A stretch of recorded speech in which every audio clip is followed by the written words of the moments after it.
Hello, and today we've got open goal host and Peterhead midfielder Ferry. Hiya, How are you doing today? I'm good, mate. I like how you put the open goal stuff before my football career, but thanks very much. It tells us a lot. Sorry about that. Anyway, what was your What was your first memory of playing football? First memory of playing football for me would be I grew up in Dundee. I had a big brother, and five of my best pals lived on the street. I'm still best pals with them to this day. They were all my big brother's age, so they were all 2 years older than me. And I would get chucked out the house with my big brother, basically go and play football with his pals. And before you know it, I was beating all of them, and they were all good players, mate. Quite a lot of them probably could have made it, but obviously they were too interested in drinking and girls and stuff like that. So, but before too long, mate, I was better than them guys that were 2 years older than me, and they always used to say to me, "Si, you've got something." So, joined the Dundee Celtic boys. They were I played the year above myself, and then before I knew it, I was picked up for Celtic. So was that like your first youth club, Celtic? That was my first Sunday boys club. Was a team called Dundee Celtic Boys. All my pals played for them. My dad's best pals, their sons played, so it was brilliant, mate. Great days. We used to play on a Sunday, and then we'd all go back to on a Sunday, and then all the dads would go back to the pub, and the pub would let the boys run about the back. So great days, mate. Really good. Still speak to both parents and kids that I played with. So good. That's great. You went on to sign for Celtic, and you made your debut for them. Can you remember your debut? What was it like? Well, my debut for Celtic was a pre-season friendly, mate, which I didn't really count as your debut. So I think my debut in a friendly was Gordon Strachan took us over to Poland when I was like 17. I think I got the last 20 minutes and I done quite well. It's actually funny, I've got the DVD upstairs, and it's the late Billy McNeil, who's obviously a legend. And I showed my kids it not that long ago, and when I came on the pitch at 17, Billy McNeil says, "I've seen this kid play a few times. He can be anything he wants to be in football." So that's a great bit of footage that I've got up there. So I'll live off that for the rest of my life. That Billy McNeil said that. Obviously, I got it wrong because I went on to be hopeless. But at that time, at 17, I was doing really well, mate. I was training with the first team every day. I just signed a new 4-year contract. So if you could call it a debut, I wouldn't really class it as a debut, a pre-season friendly. But it was that away in Poland. Right. Okay. You're obviously wearing a retro Man City top there, but what were the best and worst kits you wore in your career? Wow, it's a great question. Best and worst kits. You know what? Swindon kits were brilliant, mate. So we were sponsored by Adidas. So we had the Adidas stripes down the sleeves. 442 were our sponsor. Red and white, long sleeves. I loved it. Loved it. Even at the training. And then it was Samsung as well. We had always had good sponsors, mate. And then also Portsmouth, mate. Was the actual strip wasn't nice because it was Sondico, but we trained in the old training gear, which was Kappa. Yeah. It was like a retro Kappa training gear, and I loved that.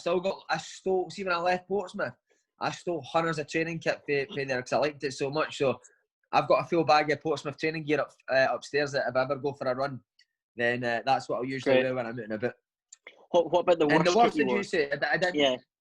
The worst kit was Dundee by a mile, mate, because 1, it was Puma, 2, it was skin tight, and I was going through a fat phase, and 3, I had number 11 on the back of it, which if anyone's ever seen me play, the last number you would give me would be number 11 because I've never done a step over in my life or a trick. So why they gave me number 11? So that added on to the weight and the tightness of the strip just never suited me at all. Staying on the topic of kits, who's the best player you swapped shirts with? Luka Modric. So that's a belt I went down to the Wembley Cup with Tony Mowbray's team, Celtic, and I only got on for, I'm going to say 15 minutes, maybe 20 minutes, and Modric was brilliant that day, and I loved him as a player. And honestly, if the story goes that I was more interested in, all I'd done for 20 minutes was basically follow Modric about, asking him if I could get his top after the game. Probably touched the ball about 3 times during the game, and then after the game, Tony Mowbray we beat Spurs, he was delighted, but first thing he says was, "And you little C, all I seen you doing was running about asking him for his top. You're more interested in getting his top than you were for playing for Celtic." So kind of just sums up where my head was at that stage of my life. Yeah. And then I lost it, mate. Did you? I lost the top. Oh, nightmare. Mate, I've won League Two. I won League Two down south. I got a playoff final medal for League One. We got beat in the final, and I've lost it all, mate. Like Nightmare. when I was younger, I just didn't care about stuff like that. But now I'm devastated that I've lost it all. Yeah. Who's been your best teammate in terms of being your mates? Best teammate, in terms of being my mate, Paul Caddis, I would say. Paul Caddis was he was with me at Celtic. We came all the way through the youth system together, and he's funny, mate. Paul Caddis, like his diet was atrocious. Always has been. He used to drive up to training at Celtic eating. Boys would get rolls for their breakfast, but he would get an actual Milky Way roll. Do you know what they called Milky Way thingy rolls? He would eat hundreds of chocolate, hundreds of sweeties on the way to training. And then he moved into Swindon, and me and my wife stayed with Cads for the first month before we could get a house. And obviously the night before game, I would get a phone and a pasta and a pizza or something like that, carbs, and he would phone a Chinese. And I couldn't believe he was eating a Chinese the night before the game. And then the next morning I'd be getting up. He'd always leave some of the Chinese, and the next morning I'd get up the day of the game, and he'd have the rest of his Chinese for his pre-match. And he would go out and he'd be the best player on the pitch, mate. So Paul Cadd is a good guy. Still speak to him most weeks. He's doing really well again at Swindon. So I would probably say Paul Cadd. Paul McGowan at Dundee as well. Love Paul McGowan. Grew up with him as well. Great player, great guy. So I would say they two are up there. And who's been your worst teammate in terms of playing pranks and stitching you up, that sort of thing? God, the worst. It needs to be Michael Gardine, mate, who's at Ross County. He was a total screwball. Like he would do jobbies in people's trainers constantly. He'd constantly get naked. Remember once we used to train with the first team. As I said, that Midge was a couple of years older than me, and so I'd have been 17 when I started training with the first team. Midge was training as well. He'd been 19, and we would always be nervous around the first team. Like you wouldn't answer them back, or you wouldn't really say much unless you were spoken to. And we'd do like a lap of the pitch, just jogging, and Midge would just start shouting. And Alan Thompson and big names and Neil Lennon and all that are there, and Midge just shouting, "I'm the best player at this effing club. User off effing hopeless."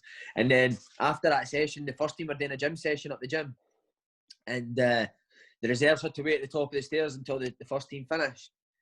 So all the coaches and that are there, and the first team are doing their gym session, and Midge takes all his clothes off naked, walks right down the middle of them, jumps on the pull-ups and just starts battering out pull-ups naked, and the whole first team are in absolute stitches. So Michael Gardine, he wins hands down, mate. And then I can't tell some of the other stories that some of the stuff he does, but he's some boy.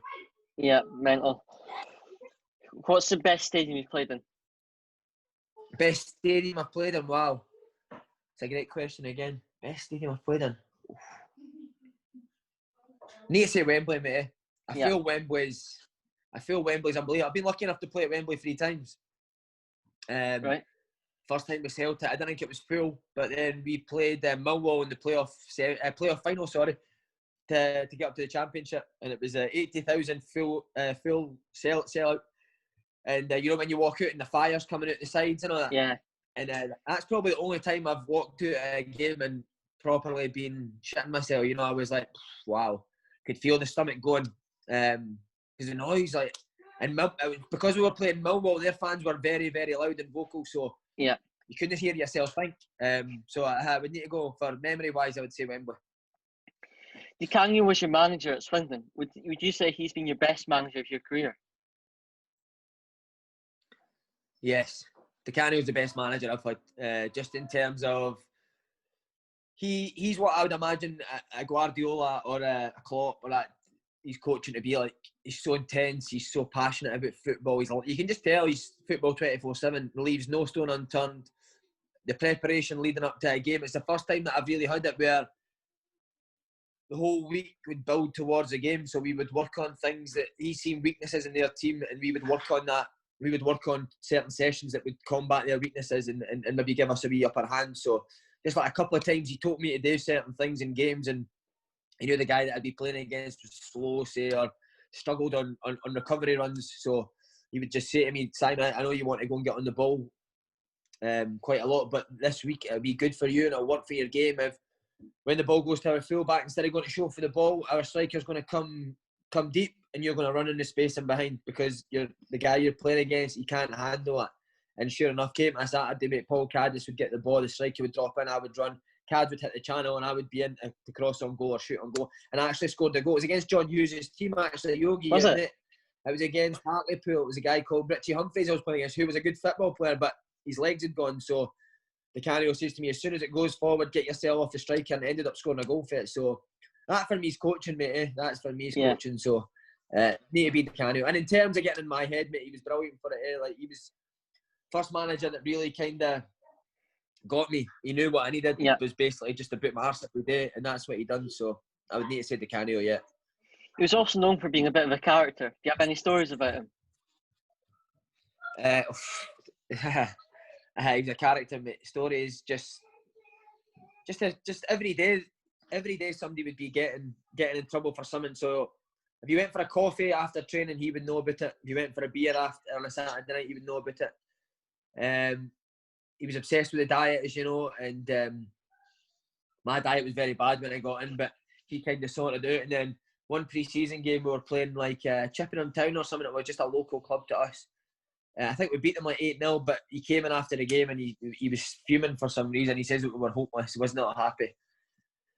He says, Chippenham Town have put food on for you, so on you go, beat it, go and enjoy yourself, go and eat your food, go and talk amongst yourselves, go and speak about me. But you usually used to say that quite a bit. Go, I know you're going to talk about me, go and talk about us.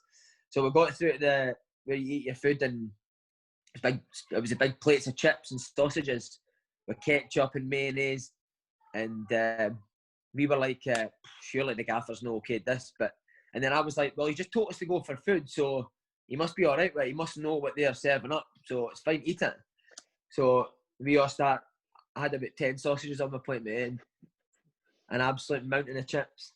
And he comes through, mate, and absolutely flips, man. I think he flipped a tray of sausages. This is what, bear in mind, there's about 100 people in the room, staff for that other club, and I think he starts shouting at the woman that served it up. And he's like, oh, you get on the bus. So we're all sitting on the bus, and he's like, he comes jumping on the bus, and he starts screaming at a group of guys, who likes the sausage? Who likes the sausage? And then he's like, put your hands up if you had any sausages. And we're all sitting with tomato sauce in their mouths and everything like that. So the next day, mate, we had a meeting. I think it was a meeting for a good 20 minutes, mate. And it was just a meeting of him telling us the sort of stuff that they put in sausages. That was what we had a meeting on it. And then he was like, sausages, they're fucking terrible for you. And he says, to make it worse, some of you had ketchup, okay, but mayonnaise, I wouldn't feed it to the flies. And he starts going off. Then he starts going on about mayonnaise, mate, and what's in mayonnaise. We're thinking, time's fucking training getting started, man. We had a 40-minute meeting on sausages and mayonnaise, so just every day, mate, there was something obscure that would annoy him, and he would sit. I remember he gave a speech for a good 20 minutes about washing your hands. He read an article on people that went to the Olympics washed their hands, and we got basically read the full article. And we were like, what the fuck's that got to do with football, man? So just every day, mate, there was something happening. Eh? But I liked him. I really liked him, mate. Can't say too many bad things about him. That washing hands article will come handy in these days. These days, I know, mate. That's why I put it in there. I'm trying to stay relevant. Yeah. What's been your worst performance on the football pitch? Would it have been the time you went for a 2-hour boxing session before a game the next day against Yogi?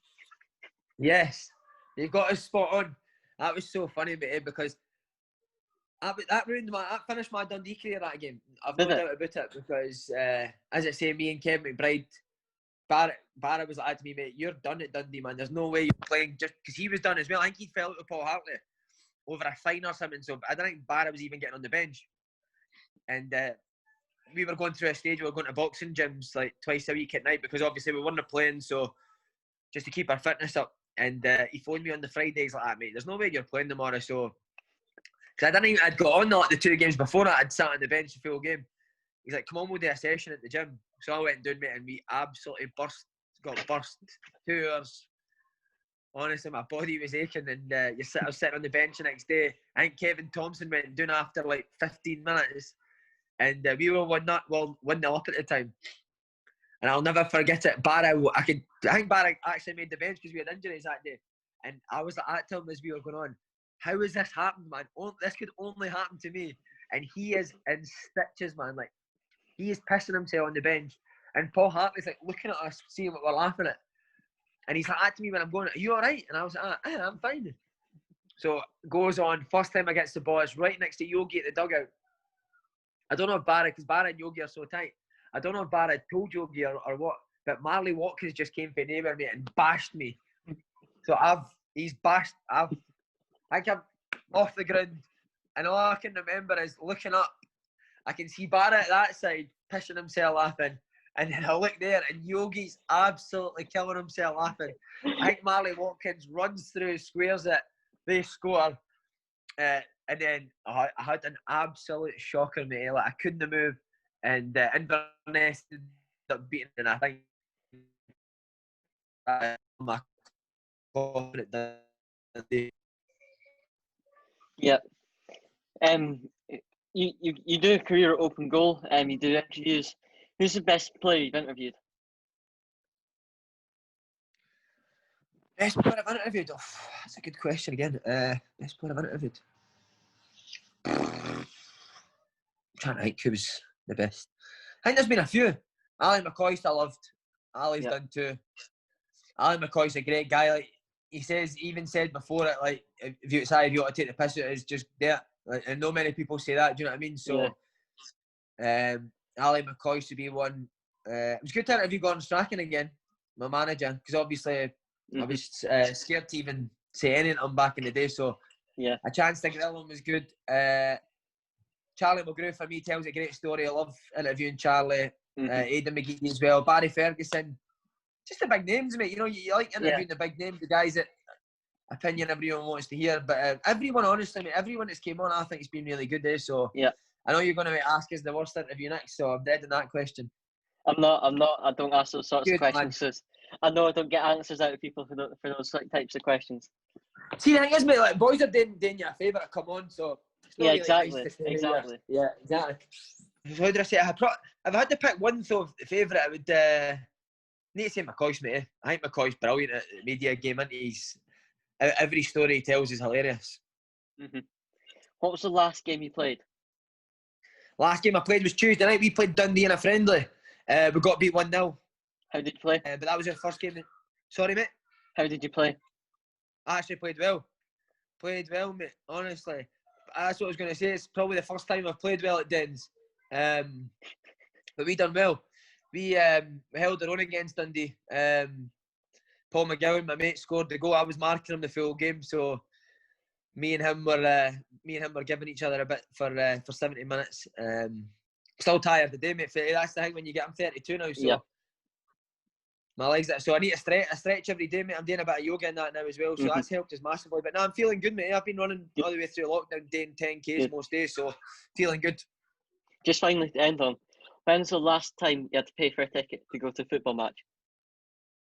Last time I had to pay for? That's a great question. Last time I had to pay for a ticket. Do you know when it was actually? Just before lockdown, I took my wee boy. No, in fact, we never paid for it. I got the tickets for free. We went to Partick Thistle, didn't we? Yeah. Last time I paid for a ticket. I think it was a Celtic Rangers game. I took my wee boy. All right. We went to see the one. Was Morelos got sent off, didn't he? Yeah. Morelos got sent off. That was right. We went to that game. So he was 7 at the time. We went to that. I think I paid money to go and watch that. And James Forrest scored the winner, didn't he? So that would have been the last game that I paid to watch. That wraps it up, Si. It's been a pleasure having you on. Thank you.